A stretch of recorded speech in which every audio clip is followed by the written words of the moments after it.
RJD से हाल में JDU में आए श्याम रजक ने एक ऐसा मुद्दा छेड़ दिया है जो बिहार में चर्चा का विषय लंबे समय से बना रहा है, यानी कि बिहार को विशेष राज्य का दर्जा देने का प्रयास, इसकी मांग लगातार चलती रही है। अभी हाल में केंद्र सरकार ने विशेष पैकेज तो दिया, स्पेशल पैकेज दिया, पर स्पेशल स्टेटस पर तमाम कानूनी दांव पेचों चलते इसको फिलहाल होल्ड पर डाला गया है। मगर एक बार फिर से श्याम रजक ने इस मुद्दे को उठा दिया है। तो ये मुद्दा क्या है और कैसे ये मोदी सरकार की मुश्किलें एक बार फिर से बढ़ा सकता है, और जेडीयू जो कि सहयोगी पार्टनर भी है बिहार में भी केंद्र में भी, अचानक से उसके एक नेता ने मुद्दा क्यों उठाया, इस पर विस्तार से बात करेंगे। बात करने के लिए होंगे हमारे वरिष्ठ साथी पंकज जी हमारे साथ।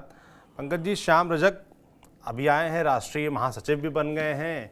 अभी हम लोग कल अशोक चौधरी के बारे में चर्चा भी कर रहे थे, तो आपने ये भी कहा कि कहीं ना कहीं इनको इस तरीके से भी लाया गया है, पेश किया गया है कि अशोक चौधरी के ऑप्शन के तौर पर, अगर अशोक चौधरी कमज़ोर हैं या अशोक चौधरी अगर अलग इधर उधर की लाइन पकड़ते हैं तो श्याम रजक हैं, इस तरीके से।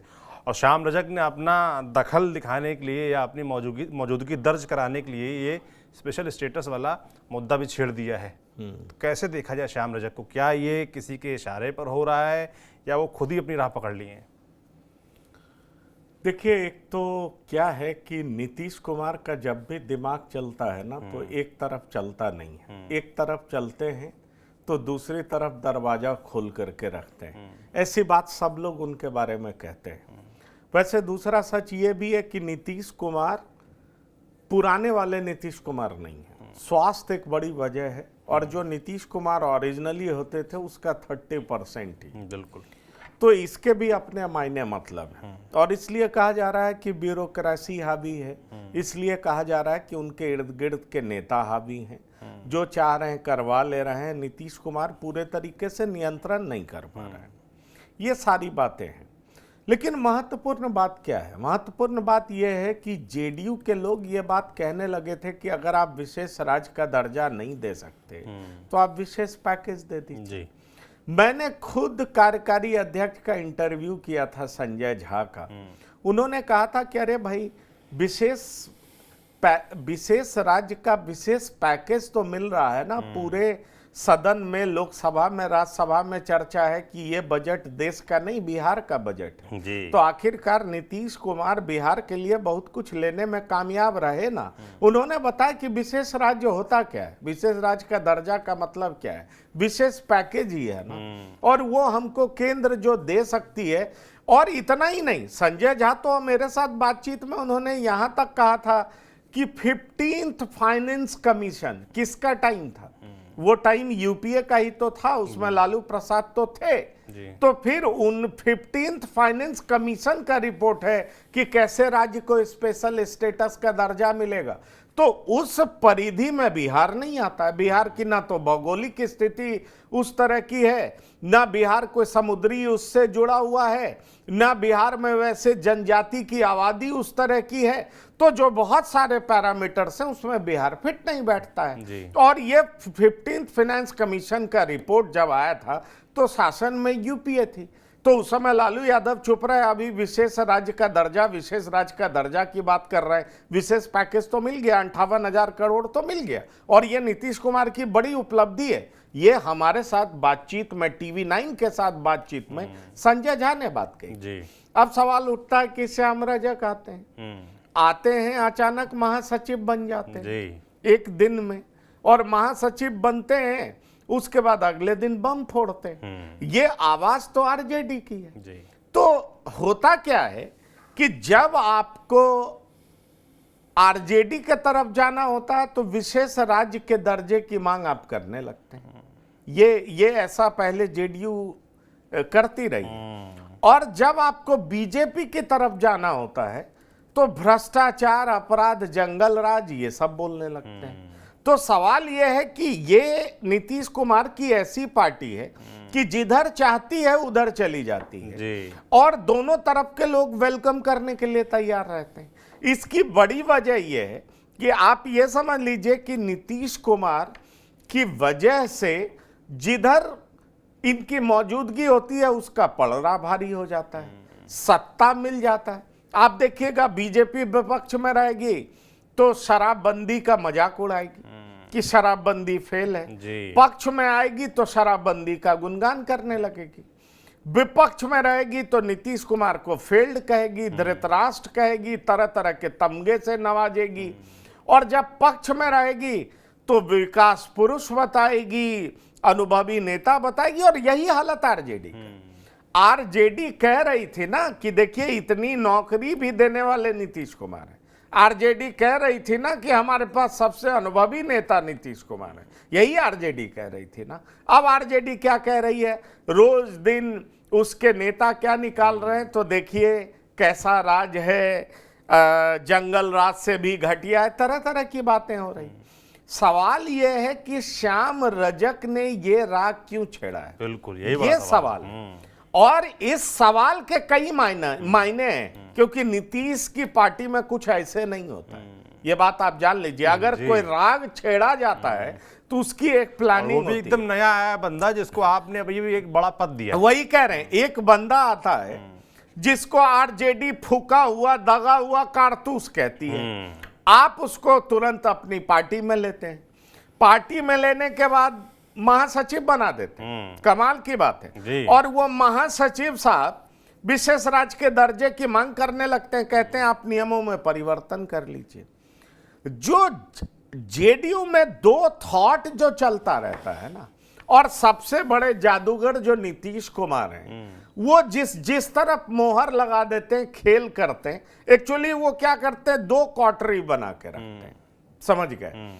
और कब किसको आगे बढ़ाना, किसके पीठ पे हाथ रख देना है, वो उस तरीके से बोलने लगता है, और अपने ही सिपा सलारों को आपस में लड़ाते बढ़ाते भी रहते हैं। उसमें एक शख्सियत विजय चौधरी जी, वो भी अद्भुत है, क्योंकि ये जिधर भी जाएं उधर का ही राग अलापना शुरू कर देते हैं। इसलिए विजय चौधरी बड़े ही उनके ट्रस्टेड लेफ्टिनेंट हैं। वो किसी विरोध और पक्ष वाले नहीं है, जो नीतीश कहेंगे खाता ना वही, और उसके हिसाब से जो नीतीश कुमार कहे वही सही।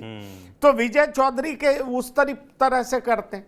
अब सवाल उठता है कि श्याम रजक अचानक पार्टी में आएंगे, इस तरह की बात करना शुरू करेंगे, इसका मतलब तो है कि कुछ ना कुछ चल रहा है, और कुछ ना कुछ चल रहा है तो क्या चल रहा है ये समझना बहुत जरूरी है।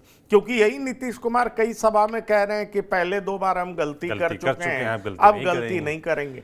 पर नीतीश कुमार के कहने सुनने का बहुत मतलब नहीं है, क्योंकि नीतीश कुमार पहले ये भी कह चुके हैं हम मिट्टी में मिल जाएंगे, हम आपके साथ नहीं आएंगे, मतलब बीजेपी के साथ नहीं आएंगे।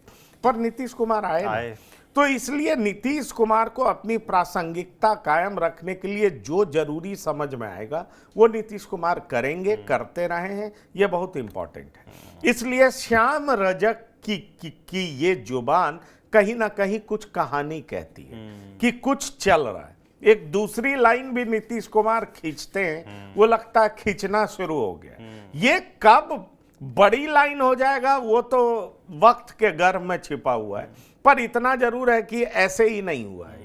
ये राष्ट्रीय आप विशेष राज्य के दर्जे की मांग, एक अचानक महासचिव दलित नेता है वो बोलना शुरू करते हैं, और उसका साफ मतलब यह है कि कहीं ना कहीं कुछ चल रहा है।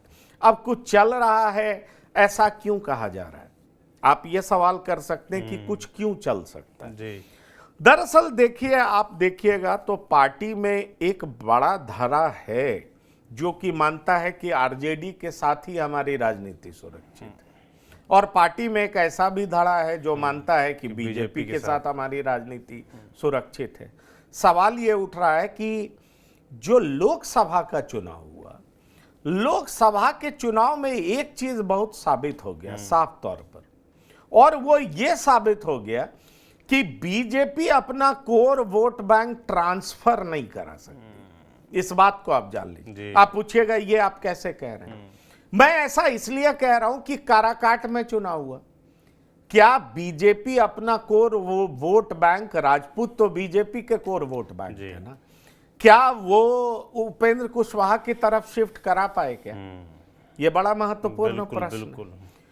आप जहानाबाद देख लें तो क्या जहानाबाद में बीजेपी अपने कोर वोट बैंक भूमिहार थे, क्या उनका वोट चंद्रवंशी के तरफ, जो चंद्रवंशी जी हारे कुछ वोटों से, क्या उनकी तरफ बीजेपी शिफ्ट करा पाई क्या? इसका मतलब तो साफ है कि बीजेपी अपने कोर वोट बैंक को शिफ्ट नहीं करा पाती है। इस बात को मानना चाहिए, ये इंडिकेशन है। अब देखिए, पिछली बार नीतीश कुमार को लोग विधानसभा चुनाव में वोट नहीं करना चाहते थे, उन्होंने किसको वोट कर दिया? एलजेपी को, जो चिराग पासवान को 25 लाख वोट मिले। जीते थे वो एक ही सीट, लेकिन वो मिला एक वोट। अब क्या हो रहा है? तो अब ये काम प्रशांत किशोर का कर सकते हैं, क्योंकि उनको आरजेडी प्रशांत किशोर पांडे कहती है। अब ये प्रशांत किशोर पांडे, जो आरजेडी हर प्लेटफॉर्म से कहती है, ऐसा बहुत संभव है कि जहां बीजेपी के वोटर्स को नीतीश कुमार को वोट करना होगा, वो प्रशांत किशोर को वोट कर सकते हैं, उनमें एक नई उम्मीद देख सकते हैं। इस तरह की भी चर्चा जोरों पर है। अब इस स्थिति में नीतीश कुमार को अपनी प्रासंगिकता कायम रखने के लिए क्या करना चाहिए? ये एक बड़ा इंपॉर्टेंट सवाल है, क्योंकि इधर उधर करके उनकी क्रेडिबिलिटी जो खत्म हुई है, लेकिन तख्तो ताज पर वही बैठे हैं ना, वहां की राजनीति वही गाइड कर रहा है ना, ये एक सवाल तो है। इसलिए जब ये बात होती है तो कई उनके सिपह सलार, जानकार, एनालिस्ट इस तरह की बात करने लगते हैं कि नीतीश कुमार को करना क्या चाहिए। और नीतीश कुमार को बहुत लोग कुर्सी कुमार की भी संज्ञा देते हैं। तो कुर्सी पर बने रहने के लिए कब इधर, कब इधर, कब इधर, कब उधर, कब इधर, कब, अरे 2 बार किया तो 3 बार भी पलटी मार लेंगे, क्या फर्क पड़ता है? लेकिन मुख्यमंत्री बने रहे। तो इसलिए ये जो मुझे लगता है ना कि एक बड़े आग लगने से पहले का जो चिंगारी होता है ना, धुआं, वो मैं देख पा रहा हूं कि कहीं ना कहीं एक तैयारी इस तरह की भी चल रही, वो कहीं ना कहीं कुछ कुक हो रहा है। क्योंकि आपको बताऊं, बोर्ड का, निगम का अध्यक्ष नहीं बनाना, 20 सूत्री फॉर्म नहीं करना, बीजेपी के कार्यकर्ताओं को जगह नहीं देना, बीजेपी के कार्यकर्ता का परेशान रहना, कहीं ना कहीं नीतीश कुमार सारा एवेन्यूज खोले रहे। इस बीच नीतीश कुमार ने राम मंदिर को लेकर बीजेपी को अप्रिशिएट भी किया है। नहीं, और लगातार सीतामढ़ी में जो सीता जी का मंदिर है उसको लेकर भी वो हिंदुत्व वाला मुद्दा भी साथ में मैं आपको एक बात बता दूं कि खैर अब तो राजनीति ये रूप ले चुकी है कि इस तरह की बात नीतीश कुमार पहले भी नहीं करते थे। ये बात आप जान लीजिए, नीतीश कुमार सबके हैं। ये नीतीश कुमार ने अपना एक इमेज बनाए हुए रखा है। नीतीश कुमार अगर सब्जी की बात करें तो आलू हैं, जो किसी के साथ जाके मिक्स हो जाएंगे और मिक्स होंगे तो उसका स्वाद बढ़ा देंगे। तो इस बात को समझ लीजिए, राजनीति में नीतीश कुमार ने अपने आप को इस तरीके से बना करके रखा है, वो इधर जाए या उधर जाए। अभी फरवरी में समझिए कि नीतीश कुमार जनवरी में इधर आते हैं और फरवरी में लालू प्रसाद कहते हैं कि कभी भी किसी के लिए दरवाजे बंद नहीं होते, जब उनसे ये पूछा गया है। तो तीसरी बार भी क्या लालू प्रसाद ले लेंगे? तो हमसे पूछिए ना। अगर कोई पार्टी के लोग कहते रहे कि क्यों लेंगे, लेकिन दौड़ करके लेंगे। बिल्कुल, इस बात को जान लीजिए।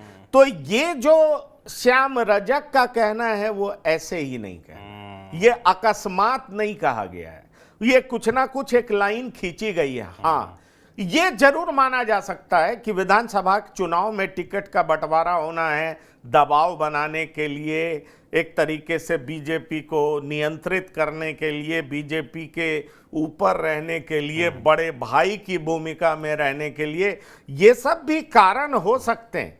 लेकिन इस बात को सिरे से खारिज कर देना कि ऐसा नहीं होगा, मैं बिल्कुल नहीं मानता। क्योंकि श्याम रजक कुछ कह रहे हैं तो वो ऐसे नहीं बोल रहा है, इसका एक मतलब और मायने। श्याम रजक कुछ कह रहे हैं तो वो ऐसे ही नहीं कह रहे होंगे।